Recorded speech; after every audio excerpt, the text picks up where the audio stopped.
Students, आज हम discuss करने लगे chapter number 13 inverse trigonometric functions को। अब इसमें सबसे पहले हम रिवाइज करेंगे प्रिंसिपल ट्रिग्नोमेट्रिक फंक्शंस को।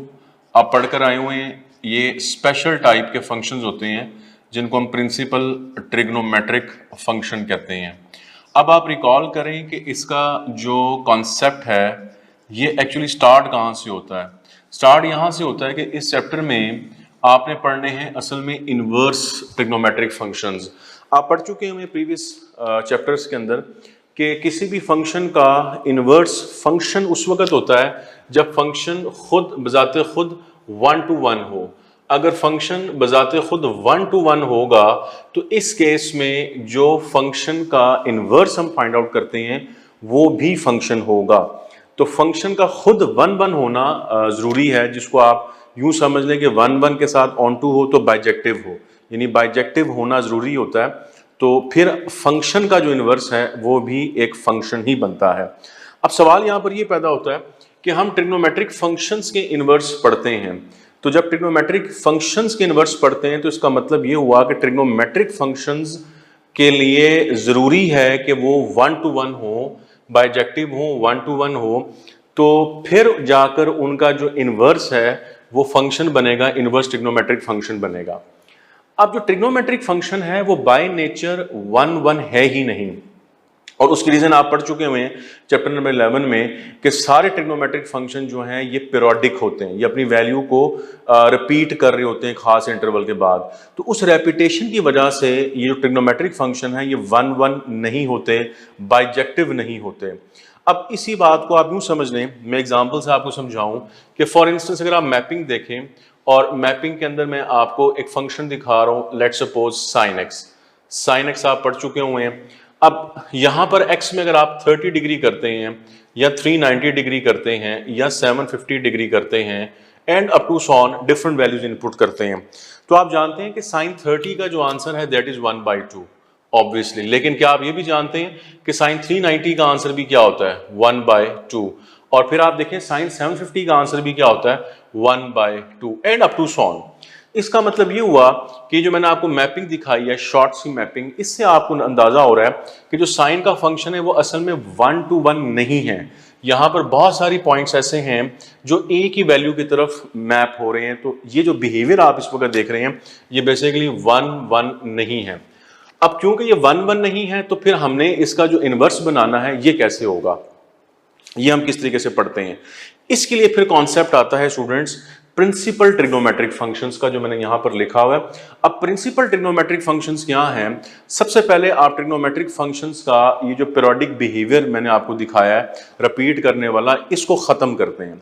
अब इसको खत्म करने के बाद फिर जो फंक्शन है वो बनता है 1 to 1, और जब वो 1 to 1 बनता है तो फिर आप उसका इनवर्स ट्रिग्नोमेट्रिक फंक्शन लिखते हैं, पढ़ते हैं। अब ये जो मैंने बात की है कि आप उसको 1 बनाते हैं, और 1 बनाने से जो फंक्शन बनता है बेसिकली उसे हम कहते हैं प्रिंसिपल ट्रिग्नोमेट्रिक फंक्शन। अब ये 1 बनाते कैसे हैं, तो इसके बारे में आप याद रखें कि प्रिंसिपल ट्रिग्नोमेट्रिक फंक्शन 1 इसलिए होते हैं क्योंकि हमने जो डोमेन्स पहले पढ़ रखी हुई हैं, हम डोमेन को रिस्ट्रिक्ट कर देते हैं। तो स्टूडेंट्स ट्रिग्नोमेट्रिक फंक्शन की डोमेन को रिस्ट्रिक्ट करने के बाद एक खास इंटरवल में रिस्ट्रिक्ट करते हैं, और उस इंटरवल के अंदर जो है ये जो रेपिटेशन है इसको हम खत्म करते हैं। तो जब आप डोमेन को रिस्ट्रिक्ट करते हैं खास इंटरवल्स के अंदर तो फिर जो फंक्शन बनते हैं वो बेसिकली प्रिंसिपल ट्रिग्नोमेट्रिक फंक्शंस कहलाते हैं। तो सो फार हमने अभी इस कॉन्सेप्ट को रिकॉल किया है कि इस चैप्टर में जो प्रिंसिपल ट्रिग्नोमेट्रिक फंक्शन है वो क्यों बनाए जाते हैं, वो होते क्या हैं, और उनको बनाने की जो रीजंस थी वो मैंने आपको यहाँ पर एक्सप्लेन की हैं। अब आप देखें कि जो मैंने आपसे कहा कि डोमेन को रिस्ट्रिक्ट करना है तो वो क्या डोमेन्स होंगी। अब मैं एक टेबल बना रहा हूँ और उस टेबल में हम देखते हैं कि वो डोमेन्स क्या होंगी जो रिस्ट्रिक्टेड डोमेन्स असल में। So let's do it again. हम इससे पहले चैप्टर 11 में भी ये काम कर चुके हुए हैं, लेकिन इस दफ़ा थोड़ा सा हम इसको डिफरेंट करने जा रहे हैं। इसमें आप देखें कि we are having again functions, और इस दफ़ा मैं लिख रहा हूँ प्रिंसिपल ट्रिग्नोमेट्रिक फंक्शन। ये मैंने शॉर्ट फॉर्म इसकी लिख दी है प्रिंसिपल ट्रिग्नोमेट्रिक फंक्शन। सिंबॉलिकली आप ऐसे लिखेंगे y is equal to sine x, y is equals to cos x, जैसे इससे पहले चैप्टर नंबर 11 में आपने किया। y is equals to tangent x, और फिर y is equals to cotangent x, y is equals to we have secant x and y is equals to cosecant x, right. अब यहां पर जो मैं डोमेन लिखने लगा हूं स्टूडेंट्स, वो रिस्ट्रिक्टेड डोमेन होगी because we are talking about principal trigonometric function. So domain जो कि इंपॉर्टेंट पार्ट है इस वक्त, इसको आप देखें। अब साइन एक्स की जो डोमेन यूजुअली आपने पढ़ी थी चैप्टर नंबर 11 में, वो क्या थी? वो थी सेट ऑफ रियल नंबर्स। लेकिन इस वक्त हम उसको रिस्ट्रिक्ट कर रहे हैं, प्रिंसिपल ट्रिग्नोमेट्रिक फंक्शन कर रहे हैं। तो अब आपने इसको याद रखना है कि प्रिंसिपल साइन एक्स की जो डोमेन है स्टूडेंट्स, वो -π/2 से +π/2 और क्लोज इंटरवल है। ये जो ब्रैकेट्स आप देख रहे हैं स्क्वायर ब्रैकेट्स में लगाए हैं, यानी -π/2 और +π/2 उसमें इंक्लूडेड है। अब ये जो डोमेन आप देख रहे हैं, इस डोमेन के अंदर रहते हुए साइन का जो फंक्शन है वो अपनी किसी भी वैल्यू को रिपीट नहीं करेगा, और जब वो रिपीट नहीं करेगा तो फिर वो 1 1 बन जाएगा। जब 1 1 बनेगा तो बाइजेक्टिव होगा, और बाइजेक्टिव होने की वजह से फिर आप उसका इनवर्स ट्रिग्नोमेट्रिक फंक्शन लिखते हैं। तो इससे आपको ये बात समझ आनी चाहिए कि जो स्टैंडर्ड ट्रिग्नोमेट्रिक फंक्शंस हैं उनके इनवर्सेस पॉसिबल नहीं हैं। हमने स्टैंडर्ड ट्रिग्नोमेट्रिक फंक्शंस को पहले प्रिंसिपल ट्रिग्नोमेट्रिक फंक्शन बनाना है, और प्रिंसिपल ट्रिग्नोमेट्रिक फंक्शन के फिर हम इनवर्सेस लिखते हैं, फाइंड आउट करते हैं। इसी तरीके से आप देखें cos x। अब cos x की डोमेन आपने पढ़ी हुई है set of real number chapter number 11 में, लेकिन यहां cos x की डोमेन हम लिख रहे हैं 0 से π क्लोज इंटरवल। फिर से वही बात, ये वो इंटरवल है, ये वो रिस्ट्रिक्टेड डोमेन है जिसमें cos का फंक्शन किसी भी वैल्यू को रिपीट नहीं करता। टेंजेंट की तरफ आज केयरफुल रहें। टेंजेंट के केस में ये ब्रैकेट्स देख लें मैंने क्या लगाए हैं, ओपन इंटरवल है, ये राउंड ब्रैकेट्स हैं, -π/2 से +π/2। यहां ये क्लोज ब्रैकेट्स थे, यहां ये ओपन है। cot x में देखें तो ये बनेगा 0 से π ओपन इंटरवल, यानी राउंड ब्रैकेट्स हैं, 0 और π इसमें शामिल नहीं है। ओपन इंटरवल का ये मतलब होता है ये लिमिट इसमें शामिल नहीं है। जब आप क्लोज कर रहे हैं तो क्लोज में ये दोनों इसमें खुद भी शामिल होती हैं। सेकंड केस में देखें, केयरफुली करें इसको, 0 से लेकर π तक ये क्लोज इंटरवल है। अब आप देखें अगर आप इतनी लिखेंगे तो ये गलत होगा, क्योंकि 0 और π के दरमियान में एक ऐसा पॉइंट है π/2 जिसको आप इसमें इंक्लूड नहीं करेंगे, क्योंकि सेकंड π/2 अनडिफाइंड है, तो π/2 इसमें से निकालना पड़ेगा। अब आप जब तक ये कंप्लीट नहीं लिखेंगे तब तक ये डोमेन इसकी गलत होगी। डोमेन लिखते वक्त ये कंडीशन साथ होना जरूरी है। कोसेकेंट के केस में आप देखें, हम इसको केयरफुली लिखेंगे -π/2 से +π/2 क्लोज इंटरवल है, लेकिन इसमें भी आप केयरफुल रहेंगे कि इस इंटरवल में एक पॉइंट आ रहा है जिसको हम लिख रहे हैं x is not equal to 0। अब 0 को यहां से निकालना पड़ेगा, क्योंकि 0 पे कोसेकेंट का फंक्शन अनडिफाइन होता है, तो इस वजह से आप इसे यहां से एक्सक्लूड करेंगे। जब तक आप पूरी नहीं लिखेंगे तब तक ये गलत होगी। Now these are the restricted intervals, restricted domains, जिनके अंदर रहते हुए फंक्शंस जो हैं अब बाइजेक्टिव बन गए हुए हैं, और इनके अंदर रहते हुए आप क्या फाइंड आउट कर सकते हैं, ट्रिग्नोमेट्रिक फंक्शन के इनवर्सेस फाइंड आउट कर सकते हैं। सो ये इटसेल्फ क्वेश्चंस हैं स्टूडेंट्स। आप ये इंटरवल याद रखें, कई दफा टेस्ट में ये इंटरवल ही पूछता है, domain of principal sine x, domain of principal cot x, तो ये आपको याद होनी चाहिए। नेक्स्ट आप आ जाए रेंज की तरफ। अब आप देखें कि रेंज इससे पहले जो चैप्टर नंबर 11 में हम डिस्कस कर चुके हुए हैं, वही रेंज हम यहां पर दोबारा लिखेंगे। याद रखें जब आप फंक्शन को प्रिंसिपल बना रहे हैं तो उससे उसकी रेंज पे कोई फर्क नहीं पड़ा, रेंज वही है जो इससे पहले भी आप कर चुके हुए हैं। मैं फिर लिख रहा हूं कि साइन एक्स के लिए आपको याद है रेंज -1 से +1, क्लोज इंटरवल कॉस एक्स के लिए भी -1 से +1, क्लोज इंटरवल tan x के लिए सेट ऑफ रियल नंबर्स थी, cot x के लिए सेट ऑफ रियल नंबर्स थी, secant x के लिए शॉर्ट फॉर्म में y mod greater than equal to 1, और कुछ secant की रेंज भी y mod greater than equal to 1। तो स्टूडेंट्स ये डोमेन और रेंज जो इस वक्त आप देख रहे हैं ये प्रिंसिपल ट्रिग्नोमेट्रिक फंक्शंस की है। अब आप आए इनवर्स की तरफ। आप पढ़ चुके हैं कि इनवर्स फंक्शन का कॉन्सेप्ट क्या होता है। फंक्शन की डोमेन इनवर्स की रेंज होती है, और फंक्शन की जो रेंज है वो इनवर्स की डोमेन होती है। वही काम अब आप यहां पर करेंगे कि जब हम इनके इनवर्सेस लिखेंगे तो इनवर्सेस में जो रेंज आप देख रहे हैं डोमेन बन जाएंगी, और जो डोमेन आप देख रहे हैं वो उसकी रेंज बन जाएंगी, and that's all. So next आप देखें, इसमें हम एक और जो टेबल यहां बना लेते हैं इंफॉर्मेशन के लिए, और वो टेबल होगा बेसिकली इनवर्स ट्रिग्नोमेट्रिक फंक्शंस के लिए। और अब इस टेबल में हम इनवर्स ट्रिग्नोमेट्रिक फंक्शंस की डोमेन और रेंज लिखने जा रहे हैं। अब आप ये टेबल खुद भी बना सकते हैं, मैं आपको इसका स्टार्ट दे देता हूं। आप करेंगे इसमें ये कि first of all we will have inverse functions, और उसको हम यहां लिख लेते हैं, और again I am writing functions, और यहां पर जो फंक्शन होगा y is equals to sine inverse x होगा। आप याद रखें इनवर्स फंक्शन को आर्क भी कहते हैं, तो सम टाइम एंटीटेस्ट में वो आपको आर्क भी कहेगा, यानी यूं लिखा होगा y is equals to arc sine x. तो आप याद रखें आर्क साइन या आर्क साइन एक्स का मतलब क्या है, basically this is sine inverse x, तो दूसरा तरीका है। इसी तरीके से आप करते हैं इसके अंदर y is equals to cos inverse x या आर्क कॉज एक्स, और इस तरह y is equals to tangent inverse x, और बाकी लिस्ट आप इसमें कंप्लीट कर लें, बाकी तीन फंक्शंस लिख लें। अब आप देखेंगे इसकी डोमेन पर आ जाएं, तो अभी मैंने आपको बताया कि इसकी डोमेन असल में वो है जो वहां पर रेंज लिखी हुई है। अब y is equal to sine inverse x की डोमेन क्या होगी स्टूडेंट्स, -1 से +1 क्लोज्ड इंटरवल। इसी तरीके से कॉज इनवर्स एक्स की जो डोमेन है वो -1 से लेकर +1 क्लोज्ड इंटरवल, जो कि वहां रेंज है।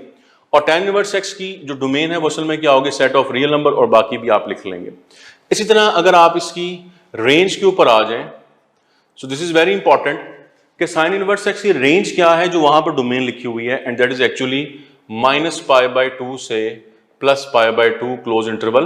और ख्याल रखें आप चूंकि हम रेंज की बात कर रहे हैं, तो अगर मैं इसको इनइक्वालिटी की फॉर्म में लिखूं तो मैं ऐसे लिखूंगा -π/2, और आप गौर करें तो मैंने y यहां लिखा है क्योंकि हम रेंज के लिए यूज कर रहे हैं, डोमेन के लिए आप x यूज करते होते हैं। इसी तरीके से अगर आप कॉज इनवर्स एक्स की रेंज लिखेंगे तो बनेगी 0 से लेकर पाई तक क्लोज इंटरवल, और tan इनवर्स एक्स की -π/2 से +π/2 ओपन इंटरवल, और बाकी फंक्शंस आप यहां कंप्लीट कर लेंगे। ये टेबल आपको मिलेगा 6 फंक्शंस के साथ, इनकी डोमेन और इनकी रेंज, और ये जो कॉन्सेप्ट इस वक्त आप देख रहे हैं ये इटसेल्फ एंटीटेस्ट की इंपॉर्टेंट क्वेश्चंस हैं। ये 12 क्वेश्चंस बनेंगे इस टेबल में से, 6 डोमेन के और 6 रेंज के। तो अक्सर आपको क्वेश्चन मिलेगा रेंज ऑफ सीकेंड इनवर्स एक्स बता दें, या domain of tan inverse x बता दें। तो इसी तरीके से डोमेन और रेंज आपने अच्छे तरीके से पढ़ लेनी, याद कर लेनी है, और जब भी आपको एमसीक्यू आएगा, क्वेश्चन आएगा टेस्ट में, तो स्ट्रेट अवे अगर आप इनको याद रखते हैं तो स्ट्रेट अवे आपके ये आंसर्स बन जाएंगे। So the first thing in this chapter was कि आप इस डोमेन और रेंज को समझें, याद करें, प्रिंसिपल ट्रिग्नोमेट्रिक फंक्शन के कॉन्सेप्ट को समझें और उसको अच्छे तरीके से प्रिपेयर कर लें। इसके बाद कुछ रिजल्ट्स आपको बता दूं मैं यहाँ पर, और उन रिजल्ट्स में आप ये याद रखें फर्स्ट ऑफ ऑल कि साइन इनवर्स एक्स और sine x whole raise to power -1 students ये इक्वल नहीं होते। Sine x whole raise to power -1 का मतलब होता है 1/sin x, और आप जानते हैं कि 1/sin x का मतलब होता है cosecant x। तो cosecant x sign inverse x के इक्वल नहीं होता, वो एक डिफरेंट चीज है। इसी तरीके से बाकी फंक्शंस के लिए भी आप लिख लें cos inverse x is not equal to cos x whole raise to power -1, tangent inverse x is not equal to tangent x whole raise to power -1, और बाकी जो 3 फंक्शंस हैं उनको भी आप लिस्ट डाउन कर लें कि इनमें से कोई भी इसके इक्वल नहीं होता। ये बड़ी मिस्टेक है, ये ऑब्वियसली आप लोगों ने कमिट नहीं करनी। इसके बाद आप देखें कि आपकी बुक के ऊपर जो प्रिंसिपल ट्रिग्नोमेट्रिक फंक्शन है उनके ग्राफ भी बने हुए हैं, और इनवर्स ट्रिग्नोमेट्रिक फंक्शंस के भी ग्राफ बने हुए हैं। तो उन ग्राफ्स को भी थोड़ा सा देखें, उनको थोड़ा आइडेंटिफाई करने की कोशिश करें। अब इन रिजल्ट्स को करने के बाद हम क्वेश्चंस की तरफ आते हैं कि क्वेश्चन हमने कैसे करने हैं। क्वेश्चन में सबसे पहले बड़ा सिंपल सा क्वेश्चन बनता है 13.1 एक्सरसाइज के जो क्वेश्चन उनको आप देखें। लाइक आपसे पूछा जा सकता है कि the value of sine inverse of 1/2 is. तो ये बहुत इजी क्वेश्चन है।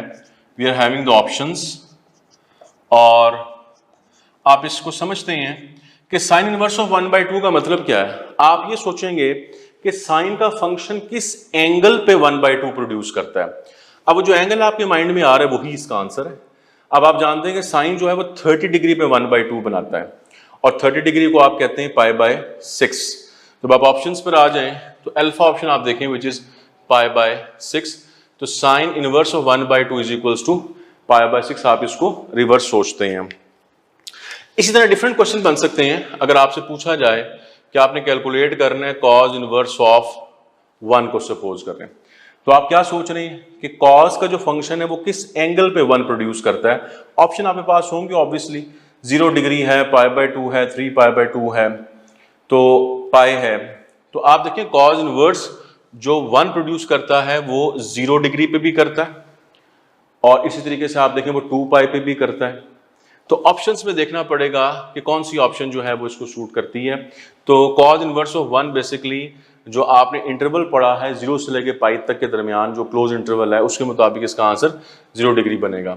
इन द सेम वे अगर आप कभी क्वेश्चन कर रहे हैं कि tangent inverse of 1/3 square root इसकी वैल्यू बता दें, तो आप क्या सोच रहे हैं, आप कर रहे हैं कि टेंजेंट का फंक्शन किस एंगल पे 1/3 स्क्वायर रूट प्रोड्यूस करते 30 डिग्री के ऊपर, एंड 30 डिग्री मीन्स अगेन π/6। तो ये सिंपल क्वेश्चन है लेकिन इंपॉर्टेंट है, अगर आपको आए तो फॉर श्योर आप इन्हें कर सकते हैं। अब इसी के अंदर वो आपसे पूछ ले इस तरह से कि आप वैल्यू बताएं, for example secant inverse of 2 की, सीकेंड इनवर्स ऑफ 2 आपने बताना। We can have the options like π/4 और दैट इज पाई, और दैट इज π/3 और दैट इज π/6। ठीक है जी। अब सवाल यहां पर है कि सीकेंड फाइंड आउट कैसे करते हैं, इसका तरीका बताने लगा हूं कि सीकेंड आ जाए तो आपने अपने माइंड में क्या कैलकुलेट करना है, आप क्या करें, सीकेंड को अपने माइंड में कन्वर्ट कर लें कॉज के अंदर, कॉज इनवर्स में, और वैल्यू यहां 2 लिखी हुई तो आप इसको 1/2 बना लें, इसका रेसिप्रोकल कैलकुलेट करें। तो मेंटली आप सीकेंड इनवर्स 2 को कॉज इनवर्स 1/2 करेंगे, और आप जानते हैं कॉज इनवर्स 1/2 डिग्री 1/2 क्या होता है 60 डिग्री, जिसको आप कहते हैं π/3। तो ऑप्शंस पर आ जाए तो चार्ली इसका आंसर बनेगा। तो यहां से आपको समझ आई कि अगर सीकेंड कोसेकेंड या कॉट हो तो हम कैसे करेंगे। एक और क्वेश्चन आप देख लें, if we see this one, अगर आपने cosecant inverse of 2/√3 find out करना है लाइक दिस, तो अभी जो मैंने आपको ट्रिक बताया उसके मुताबिक आप मेंटली क्या कैलकुलेट कर रहे हैं, आपको सीकेंड को किस में शिफ्ट करेंगे, साइन में, और ये जो वैल्यू आप देख रहे हैं इसका आप क्या ले लेंगे, रेसिप्रोकल। अब आप देखें साइन इनवर्स ऑफ √3/2 कहां पर आता है, 60 डिग्री पर, और 60 डिग्री मींस π/3। तो ऑब्वियसली जो आप फाइंड आउट कर रहे थे इसका आंसर क्या बनेगा, π/3 इसका आंसर बनेगा। तो इन दिस वे आप सीकेंड को, कोसेकेंड को, कॉट को फाइंड आउट कर सकते हैं। तो सो फार हमने क्या पढ़ा है, हमने जो ट्रिग्नोमेट्रिक फंक्शंस, इनवर्स फंक्शन है, sine, cos, tan, secant, cosecant, cot, अगर उनकी वैल्यूज पूछी जाएं, कोई आपको इसमें कोई वैल्यूज इनपुट दे दी जाए तो आप उसको इजीली फाइंड आउट कर सकते हैं। एक तो ये क्वेश्चन बना। दूसरा केस इसमें ये बनता है स्टूडेंट्स वैल्यूज के अंदर ही कि अगर क्वेश्चन ऐसे आ जाए साइन इनवर्स ऑफ -1/2। अब ये फर्स्ट टाइम है कि मैंने यहां पर एक माइनस में आपको आर्गूमेंट दिया है। So let's see we are having like π/3 और दैट इज -π/3 और π/6 और -π/6। अब आपको सोचना ये है कि साइन इनवर्स में अगर नेगेटिव हो तो हम क्या करेंगे। तो इसका रूल क्या होता है कि साइन इनवर्स में नेगेटिव हो तो उस नेगेटिव को शुरू में ले आते हैं। जब आप इसको शुरू में ले आएंगे तो आप लिखेंगे माइनस साइन इनवर्स ऑफ 1/2। अब साइन इनवर्स 1/2 30 डिग्री है, 30 मींस π/6, तो ये माइनस तो वहीं पर रहेगा तो बनेगा -π/6। तो ऑप्शन में डेल्टा इसका आंसर बनेगा। तो साइन के केस में आपको समझ आ गई कि नेगेटिव हो तो आप उसको शुरू में ले आते हैं। अब आप देखें कॉस के केस में, अगर यही क्वेश्चन आपसे पूछा जाता cos inverse of -1/2 is equals to, and the options are 2π/3 और π/3 -π/3 और नन ऑफ दीज। अब आप देखें कि कुछ स्टूडेंट्स ये सोच रहे होंगे कि कॉज में हम नेगेटिव को शुरू में ले आएंगे।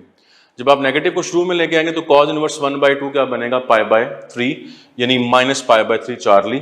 तो मैं आपको बता दूं अगर आप नेगेटिव को शुरू में लेके आ रहे हैं तो ये गलत होगा। फिर कुछ लोग सोच रहे हैं कि कॉज में जब नेगेटिव आता है तो वो उसको एब्जॉर्ब कर लेता है, वो पॉजिटिव हो जाता है, तो हम इसको पॉजिटिव कर देंगे तो ये बनेगा 60 डिग्री π/3, तो ये भी गलत होगा। ये दोनों काम यहाँ पर नहीं होंगे। This is very important. याद रखें जब कॉज इनवर्स में नेगेटिव आ जाए तो इसको किसी और तरीके से करना पड़ेगा। वो जो नेगेटिव हम एब्जॉर्ब किया करते हैं वो कॉज इनवर्स में नहीं करते, वो कॉज के फंक्शन में किया करते हैं। जहां पर आप कॉज नहीं देख रहे, कॉज इनवर्स कर रहे हैं। तो इसके लिए फिर मैं आपको रूल बता रहा हूं, ट्रिक बता रहा हूं, उसको आप याद रखें कि ट्रिक फॉर्मूले की शेप के अंदर देख लें आप इसका, और वो ये है स्टूडेंट्स, आपने इसको पढ़ा भी हुआ है कि कॉज इनवर्स ऑफ -x अगर आ जाए तो इसमें हम क्या करते हैं, pi minus cos inverse of x करते हैं। ये इसका फॉर्मूला है जिसको आप याद रखें। अब अगर हम इस क्वेश्चन को इस तरीके से करें तो हम क्या करने जा रहे हैं, हम कॉज इनवर्स ऑफ -1/2 को pi minus cos inverse of 1/2 कर रहे हैं। अब आप जानते हैं कॉज इनवर्स 1/2 क्या होता है, π/3। तो ओवरऑल सिंप्लीफाई करें तो बनेगा 2π/3, जो कि ऑप्शन में अल्फा इसका आंसर है। नो दिस इज ट्रिकी कि कॉज इनवर्स का नेगेटिव आया तो आपने पाई में से माइनस किया और साइन इनवर्स में नेगेटिव था आप उसको शुरू में लाए।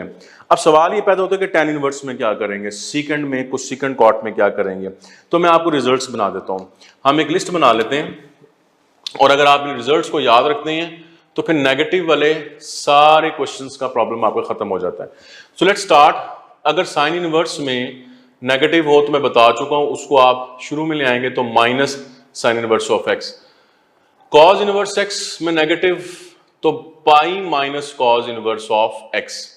टेंजेंट इनवर्स नेगेटिव वैल्यू के लिए माइनस शुरू में आ जाएगा, टेंजेंट इनवर्स ऑफ एक्स बनेगा। अच्छा, अब अगर आपके पास सीकेंट आ जाए, secant inverse of minus x, तो क्या करेंगे। इसके लिए याद रखें आप इसको फिर से पाई में से माइनस किया करते हैं। और अगर आपके पास कॉट इनवर्स में नेगेटिव आ जाए तो इसको भी याद रखें, इसको भी हम पाई में से माइनस किया करते हैं। लेकिन अगर सीकेंट इनवर्स नेगेटिव हो तो इस केस में नेगेटिव को स्टार्ट में ले आएंगे। अब इनको अच्छी तरह याद रख लें। 3 केसेस ऐसे हैं जहां पर हम पाई में से माइनस कर रहे हैं और 3 केसेस ऐसे हैं जहां सिंपली नेगेटिव को शुरू में लेके आ रहे हैं। अगर आप इनको अच्छी तरीके से याद कर लेते हैं तो कभी भी आपसे क्वेश्चन में गलती नहीं होगी। फॉर इंस्टेंस, अगर हम कैलकुलेट करना चाहते हैं एक किसी क्वेश्चन में secant inverse of -2 by square root 3, तो टेक्निकली तो ये क्वेश्चन थोड़ा सा ट्रिकी है, मुश्किल है, लेकिन जब आप रिजल्ट्स आ जाते हैं तो रिजल्ट्स के बाद ये बिल्कुल भी मुश्किल नहीं रह जाता। अब आप देखिए सीकेंट इनवर्स है तो आपने इसको पाई में से माइनस करना है। तो हम इसको कैसे करेंगे, हम करेंगे pi minus secant inverse of 2 over square root 3। अच्छा, इससे पहले मैं secant inverse 2 by 3 square root calculate करना आपको वहां पर सिखा चुका हूं कि सीकेंड केस में अपने माइंड में आप इसको कॉज बनाएंगे, कॉज इनवर्स करेंगे और इस वैल्यू का रेसिप्रोकल ले लेंगे स्क्वायर रूट 3 बाय 2 का। तो cos inverse of square root 3 by 2 क्या होता है, 30 डिग्री, यानी जिसको आप पाई बाय 6 कहते हैं। तो यहां पर हम क्या कर रहे हैं, इसको माइनस पाई बाय 6 और ओवरऑल इसका आंसर क्या आ जाएगा स्टूडेंट्स, 5 पाई बाय 6, ये इसका आंसर बनेगा। तो यहां तक आपकी प्रैक्टिस हो गई कि ये 6 केसेस नेगेटिव में आए तो आप कैसे हैंडल करेंगे, और वहां मैंने बता दिया कि 6 केसेस अगर पॉजिटिव में आए तो आप उसको किस तरीके से मैनेज करेंगे। इनको अच्छी तरीके से प्रैक्टिस कर लें इन क्वेश्चंस को। 13.1 में जो फर्स्ट क्वेश्चन है उसके सारे पार्ट्स इसी तरह से हैं, बल्कि बुक पे कुछ नेगेटिव इतने ज़्यादा नहीं दिए हुए आपको, लेकिन आप प्रैक्टिस करें, नेगेटिव वैल्यूज खुद इसमें प्लग इन करें और इन फॉर्मूला की प्रैक्टिस करें। इसके बाद हम चलते हैं नेक्स्ट टाइप ऑफ क्वेश्चन जो यहाँ पर पूछा जा सकता है, और वो इस तरीके से है कि आपसे पूछा जाए कि the value of we have sine and cos inverse of like 1/2 is. अब इसमें सिचुएशन क्या है स्टूडेंट्स, इसमें सिचुएशन ये है कि ये 2 फंक्शन कंपोज हुए हैं, साइन के साथ कॉस इनवर्स कंपोज हुआ हुआ है। Let's see the options we are having square root 3/2 और 1/2 और सिंपली 1 और 0। अब इसे कैलकुलेट करने का तरीका बड़ा आसान है, वो ये कि पहले आप इनर फंक्शन को सॉल्व करते हैं जो अंदर आपको ब्रैकेट में नजर आ रहा है, और वो क्या बनेगा, आप जानते हैं कि कॉस इनवर्स 1/2 क्या होता है, 60 डिग्री या पाई बाय 3, और आप जानते हैं कि फिर साइन 60 क्या होता है, स्क्वायर रूट 3/2। तो ऑप्शंस में आप देखें अल्फा इसका आंसर है। तो जब भी इस किस्म का क्वेश्चन आपको नजर आए तो इस क्वेश्चन में पहले आपने इनर फंक्शन को सॉल्व करना है, बाद में आउटर फंक्शन को सॉल्व करना है। Like you can see this one, अगर हम कैलकुलेट करना चाह रहे हैं cause of tangent inverse of 1 like this. अब ऑप्शन में आपके पास क्या आ जाएगा, 0, 1/2, 1/2 स्क्वायर रूट और 2/√3। तो सिंपल इज दैट। अगेन आप क्या करें, सबसे पहले आप tan इनवर्स ऑफ 1 देख रहे हैं, तो आप जानते हैं कि tan इनवर्स ऑफ 1 क्या होता है, दैट इज π/4, और cos π/4 क्या होता है, 1/√2। तो ऑप्शन में आप देखें चार्ली इसका आंसर बनेगा। तो ये कंपोजिशन हो रही थी, कंपोजिशन में आप इसको मैनेज कर रहे हैं। अब आप देखिए एक और तरह की कंपोजिशन है, एंड दैट इज लाइक हमारे पास है टेंजेंट इनवर्स ऑफ 100। अब ये क्वेश्चन आ गया। अब अगेन आप देखिए क्वेश्चन थोड़ा ट्रिकी है, क्योंकि इसमें प्रॉब्लम आपको ये नजर आ रहा है कि ये जो वैल्यू है टेंजेंट इनवर्स ऑफ 100, ये विदाउट कैलकुलेटर किस तरीके से फाइंड आउट की जाएगी, क्योंकि इससे पिछले क्वेश्चंस में तो tan इनवर्स 1, cos इनवर्स 1/2 ये विदाउट कैलकुलेटर ही आप डायरेक्टली याद रखते हैं। इस केस में मुश्किल नजर आ रहा है। आपने याद रखना है कि इसमें स्पेशल पॉइंट ये है कि ये tan का फंक्शन अपने इनवर्स के साथ कंपोज हुआ है। तो अगर किसी फंक्शन को उसके इनवर्स के साथ कंपोज करें स्टूडेंट्स, तो ये आपस में स्ट्रेट अवे कैंसिल आउट हो जाते हैं। तो जब आप tan और tan इनवर्स को कैंसिल आउट कर देंगे तो स्ट्रेट अवे आपका आंसर क्या बनेगा 100, जो कि ऑप्शन अल्फा में आपको नजर आ रहा है। तो अगर फंक्शन को उसके इनवर्स के साथ कंपोज किया जाए तो ये कंपोजिशन में आपस में कैंसिल हो जाते हैं। अब इसी तरह से आप प्रैक्टिस के लिए एक और इसमें मैं क्वेश्चन आपको लिख देता हूं, और वो इस तरीके से है कि if you see like sine inverse of 1/3। अब आप देखें, जैसे मैंने पहले आपको बताया कि दिस इज टफ कि आप विदाउट कैलकुलेटर इसमें sign inverse of 1/3 find out कर लें। मुश्किल काम है, लेकिन आसान काम इसमें यह है कि मैंने आपको बताया कि फंक्शन और उसका इनवर्स जब कंपोज होते हैं तो ये कैंसिल आउट हो जाते हैं। सिर्फ क्या बचता है 1/3, जो कि चार्ली ऑप्शन है। अब इसमें गलती होने के चांसेस कहां पर है वो भी आप देख लें। अब इस क्वेश्चन को आप देखें, आई am writing cause inverse of 2। अब ये क्वेश्चन है। अब ऑप्शंस अल्फा में आप देखें 2, 1/2, 1 और we are having delta option which is not possible. अब बहुत सारे स्टूडेंट्स में ये मिस्टेक कर सकते हैं कि वो कॉज और कॉज इनवर्स को कैंसिल आउट कर दें, जैसे कि पहले आप पढ़ रहे थे, और 2 इसमें आंसर कर दें। देखिए, आपने केयरफुल रहना इन चीजों के अंदर, क्योंकि इस चैप्टर के अंदर आप जो डोमेन पढ़ रही हैं, जो रेंज आपने पढ़ी, वो अंडर रिस्ट्रिक्शन है असल में। जब आप रिस्ट्रिक्शन में रहते हैं तो फिर आप उससे आउट नहीं हो सकते। जैसे कि अब आप यहां पर देखें, हम बात करें कॉज इनवर्स ऑफ 2 की। अब क्या कॉज इनवर्स ऑफ 2 पॉसिबल है? इसका क्या मतलब है कि कॉज किसी एंगल के ऊपर आपको जो वैल्यू प्रोड्यूस करके दे रहा है वो असल में 2 है। तो क्या कॉज का फंक्शन कभी 2 किसी एंगल प्रोड्यूस कर सकता है? आपको पता है कॉज की जो मैक्सिमम वैल्यू वो क्या होती है 1 से ऊपर तो वैल्यू प्रोड्यूस ही नहीं वो कर सकता। तो इससे आपको ये समझ में आनी चाहिए कि जो वैल्यू यहां पर मैंने लिखी हुई है 2, वो कॉज का फंक्शन किसी भी एंगल पे प्रोड्यूस ही नहीं कर सकता। वो उसकी जो रेंज है उससे बाहर है, असल में कॉज की रेंज में से बाहर है और कॉज इनवर्स के डोमेन में से बाहर है। This is not possible actually. So आपका आंसर क्या बनेगा? Delta not possible. अगर आप इसमें अल्फा आंसर कर रहे हैं तो वो आई कैचर है, वो गलत हो जाएगा। तो इससे मैं आपको ये समझाना चाह रहा हूं कि हर दफा आप स्ट्रेट अवे इन्हें कैंसिल कर दें, ये प्रैक्टिस ना करें, बल्कि इन वैल्यूज को भी देखा करें। ये वैल्यूज डिफाइंड भी होनी चाहिए, राइट। और ऑप्शन भी आप देखा करें कि ऑप्शन नॉट पॉसिबल भी यहां पर एग्जिस्ट कर रही है। तो ये वो वाला केस था जब आप किसी फंक्शन को उसी के इनवर्स के साथ कंपोज कर रहे हैं और फिर कैसे कैलकुलेट कर रहे हैं। अब आप आए इसके नेक्स्ट टाइप के क्वेश्चन की तरफ, जिसमें आपको क्वेश्चन की स्टेटमेंट यूं नजर आएगी, we can see the value of like sine cos inverse of 3/5 is. अब आप देखिए ट्रिकी क्वेश्चन है। क्यों ट्रिकी है? अब ये फंक्शन कंपोज तो हुए हैं, लेकिन आप देखें ये जो फंक्शन cos इनवर्स 3/5 है, इसको विदाउट कैलकुलेटर आप कैसे कैलकुलेट करेंगे? क्योंकि इससे पहले जो मैंने आपको क्वेश्चंस करवाए हैं वो आप straight away cos inverse 1/2 tan inverse 1 आप कर सकते थे विदाउट कैलकुलेटर। अब यहां पर जो वैल्यू है ये ऐसी वैल्यू है जो विदाउट कैलकुलेटर करना मुश्किल है। तो इसलिए ट्रिक बता रहा हूं, आप इसको कैसे किया करेंगे। याद रखें, ऐसे क्वेश्चन में आप राइट एंगल ट्रायंगल बनाया करें। हम इसको राइट एंगल ट्रायंगल के ट्रिक के साथ करते हैं। आप देखें कि जो इनर फंक्शन है वो कॉज है। कॉज की रेशो पता है ना आपको, बेस ओवर हाइपोटेन्यूज। तो ये बेस है और ये हाइपोटेन्यूज है, तो हम इसको यहाँ फिक्स कर रहे हैं कि बेस इज 3 एंड हाइपोटेन्यूज 5। अब परपेंडिकुलर निकालने आप फिथागोरस थ्योरम से, और वो स्ट्रेट अवे डायरेक्टली आप कर सकते हैं।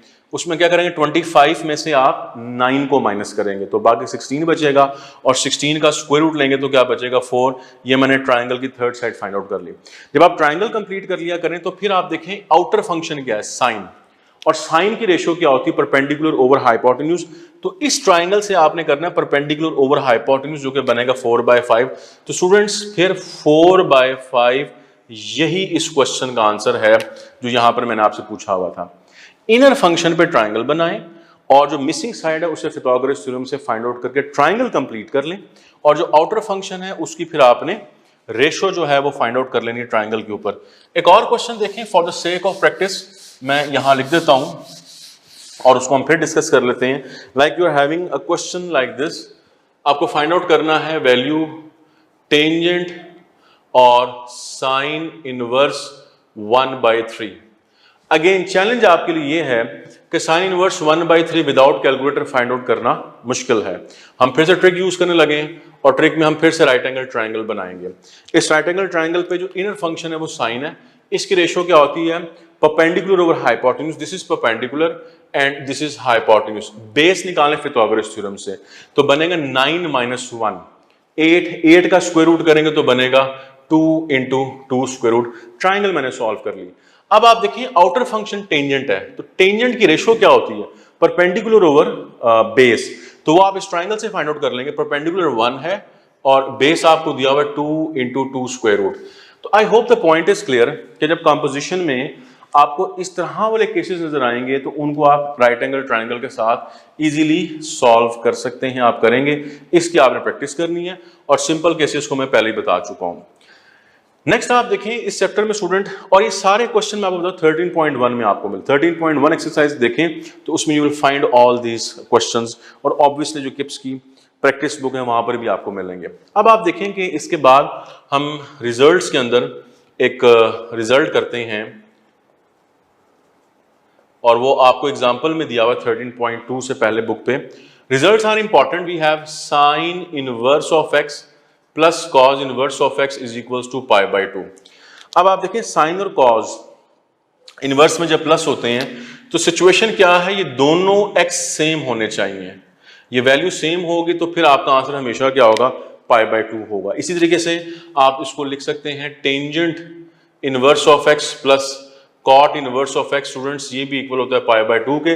रेस्ट्रिक्शन सेम है कि एक्स डोमेन के अंदर होना चाहिए और सेम होना चाहिए। And the last one is secant inverse x plus cosecant inverse of x is again π/2। तो इन रिजल्ट्स को जरूर याद रखिए, these are very important results. अब आप क्वेश्चन कैसे देखेंगे, for instance you have a question like this, cos inverse of 2/3 plus sine inverse of 2/3 is equals to. अब आप देखें अगेन जो वैल्यूज यहां पर आप देख रहे हैं वो वैल्यूज मुश्किल हैं कि विदाउट कैलकुलेटर जो है उनको सॉल्व किया जा सके। सो आप करने क्या लगे इसके अंदर, अगेन ये जो मैंने ऊपर रिजल्ट्स आपको बताए हैं आप उन रिजल्ट्स को देखें कि यहां पर कॉज और साइन प्लस हो रहे हैं और जो वैल्यूज हैं 2/3 और 2/3 ये बिल्कुल सेम हैं। तो इस रिजल्ट के मुताबिक इसका आंसर आप क्या करेंगे, 90 डिग्री π/2। अब इसमें भी आपसे मिस्टेक हो सकती है और वो मिस्टेक इस फॉर्म में हो सकती है कि अगर क्वेश्चन इस तरह से लिखा हो, स्टूडेंट्स मैं इसी क्वेश्चन को चेंज करने लगा हूं, अगर ये क्वेश्चन ऐसे लिखा होता कि cause inverse of 3/2 plus sine inverse of 3/2, तो आप इसमें ट्रैप हो सकते हैं कि आप कहें कि ये वैल्यू सेम है 3/2 3/2 और फिर से हम इसका आंसर क्या करते हैं 90 डिग्री। अब इस केस में इसका आंसर 90 डिग्री या π/2 अगर आप करते हैं तो नोट कर लें इट्स अ बिग मिस्टेक, यहां पर इसका आंसर गलत होगा। रीजन फिर से वही जो मैं पहले बता चुका हूं कि हर चीज अंडर रिस्ट्रिक्शन है इस चैप्टर के अंदर। अब आप देखें यहां पर हुआ क्या, कॉज इनवर्स ऑफ 3/2 लिखा हुआ है। अब 3/2 का मतलब क्या होता है 1.5 एंड अगेन यहां पर भी देखें 1.5 है। तो क्या कॉस का फंक्शन किसी भी एंगल पे 1.5 प्रोड्यूस कर सकता है, साइन का फंक्शन किसी भी एंगल पे 1.5 प्रोड्यूस कर सकता है। साइन और कॉस जो मैक्सिमम वैल्यू प्रोड्यूस करते हैं वो कौन सी होती है, 1 से बड़ी तो प्रोड्यूस ही नहीं कर सकते। तो इसका मतलब यहां पर ये जो आर्गुमेंट्स आप देख रहे हैं ये ठीक नहीं है, ये पॉसिबल ही नहीं है कैलकुलेट करना। तो फिर ऐसे क्वेश्चन में आप केयरफुल रहें, इसको हमेशा 90 डिग्री ना करें, वैल्यूज को चेक किया करें, डोमेन को चेक किया करें। मैं आपको बार बार इस चीज के बारे में बता रहा हूं। तो अब यहां पर ज़ाहिर ऑप्शन में आपके पास उसका आंसर क्या बन सकता है, दैट इज नॉट पॉसिबल या नॉट डिफाइंड इसका आंसर बनेगा। तो इन रिजल्ट्स के बारे में, बल्कि हर रिजल्ट के बारे में आपने केयरफुल रहना। फिर आप देखिए इसमें एक और वेरिएंट है क्वेश्चन का, आपसे कहा जाता है कि if tangent inverse of 2x/3 plus cot inverse of 1/5 is equals to π/2, then value of x is.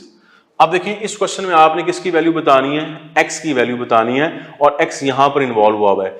ये रूल आप देख रहे हैं और इस रूल के मुताबिक आपने इसको करना है। So let's see the option we are having, like alpha option आप देखें 3/10, बीटा में हम कहते हैं 5/6, चार्ली में 3/2 और डेल्टा में नन ऑफ दीज।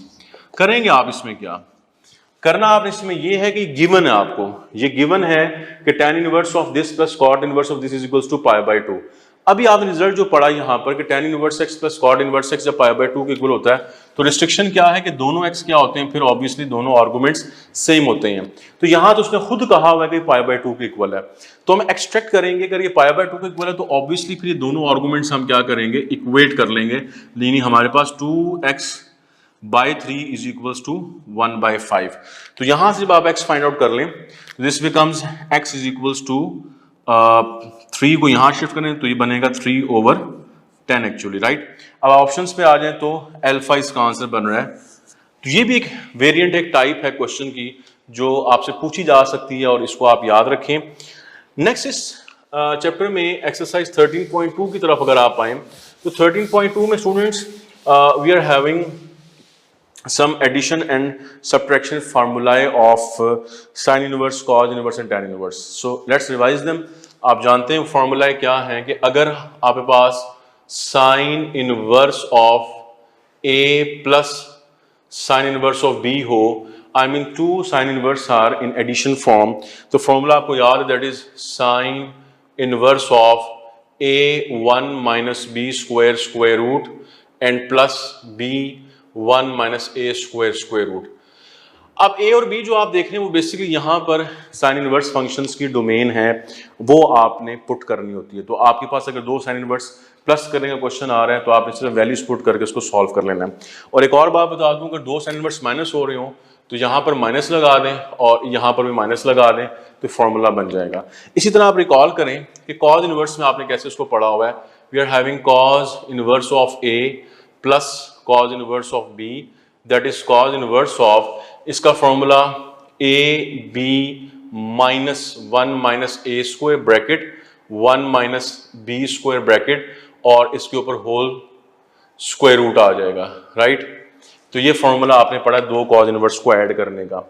अगर आप सब्ट्रैक्ट करने की बात करते हैं तो एडिशन में देखें यहाँ सब्ट्रैक्शन आता है, और अगर हम इसको सब्ट्रैक्ट करें तो यहाँ माइनस कर दें तो यहाँ पर प्लस आ जाएगा। तो इस तरीके से आपने ये दोनों रिजल्ट्स भी पढ़ लिए।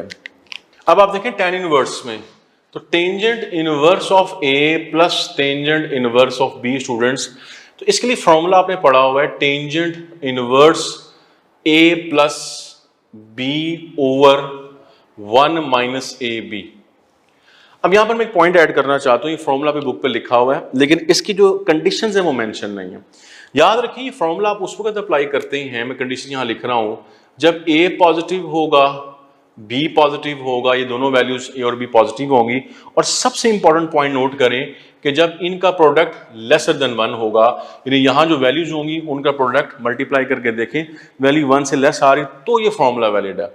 अगर आपने इनको मल्टीप्लाई किया और प्रोडक्ट ग्रेटर देन 1 हुआ तो याद रखें ये फॉर्मूला आपको गलत आंसर देगा, इसके बारे में आप केयरफुल रहेंगे। तो इसीलिए फिर इसी का जो सेकंड केस में यहाँ लिख रहा हूँ उसको नोट करें, वो ये होगा कि tangent inverse a plus B over 1 minus A B plus pi, ये देखें ये प्लस पाई मैंने किया। ये आपने कब करना है, जब ऑब्वियसली a पॉजिटिव होगा b पॉजिटिव होगा, लेकिन इंपॉर्टेंट ये है कि a और b का प्रोडक्ट 1 से ग्रेटर होगा।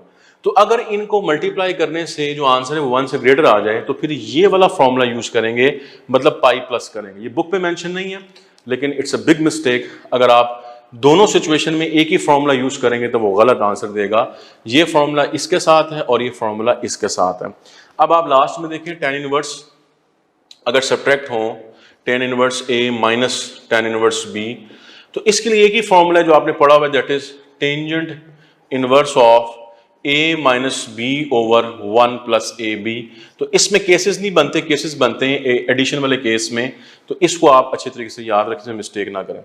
अब इसमें क्वेश्चन कैसे बनता है, क्वेश्चन स्ट्रेट अवे आपको ऐसे मिलेगा कि कोई भी ट्रिग्नोमेट्रिक फंक्शन आपको एडिशन या सब्ट्रैक्शन की फॉर्म में दिए होंगे तो आपने उनको इससे कर लेना। जैसे for the sake of practice मैं आपको बताता हूं कि we will have the value of tangent inverse 1/2 plus tan inverse 1/3 is. So let's see the options. We are having pi by 4, or you can say a 5 pi by 4, अब आप सबसे पहले क्या करेंगे, इसके अंदर ये tan इनवर्स प्लस हो रही है और ये वाला मैंने आपको क्वेश्चन पूछा हुआ है। अब आप देखेंगे यहाँ पर a और b क्या है, ये दोनों a और b हैं, 1/2 और 1/3। अगर आप इनको मल्टीप्लाई करते हैं, रफली 1/2 को 1/3 से मल्टीप्लाई करेंगे तो क्या बनेगा 1/6, और 1/6 1 से लेसर वैल्यू है, ऐसे ही है। तो कौन सा केस बनेगा, दिस वन, फर्स्ट वन। तो आप फर्स्ट वाला फॉर्मूला इस पे यूज कर रहे हैं। अगर मैंने यहाँ पर 1/2 की जगह 2 लिखा होता और 1/3 की जगह 3 लिखा होता तो 2 और 3 का प्रोडक्ट क्या बनता, 6, और 6 जो है वो 1 से बड़ी वैल्यू है, तो फिर ये फॉर्मूला यूज करेंगे, पाई प्लस करेंगे। इसको अच्छे तरीके से देखना आपने। So let's solve this one. हम फर्स्ट केस के साथ कर रहे हैं। We write tangent inverse of a plus B over 1 minus A B, इनको मल्टीप्लाई कर दिया। अब आप सिंप्लीफाई कर लेंगे तो ये बनेगा 5/6 ओवर 5/6, इन्हें कैंसिल करेंगे tan inverse 1 and that is equals to π/4। तो ऑप्शन में आप देखें बीटा इसका आंसर बन रहा है, और अगर कोई और केस होता तो फिर आप इसमें पाई प्लस कर रहे होते हैं। तो इस तरीके से 13.2 में भी आपको क्वेश्चन मिलेंगे जहां पर ट्रिग्नोमेट्रिक फंक्शंस ऐड होंगे या सब्ट्रैक्ट होंगे, तो उनको आपने प्रैक्टिस कर लेना है। तो ये लास्ट में ये फॉर्मूले हैं जिनको आप लोगों ने देखना होगा।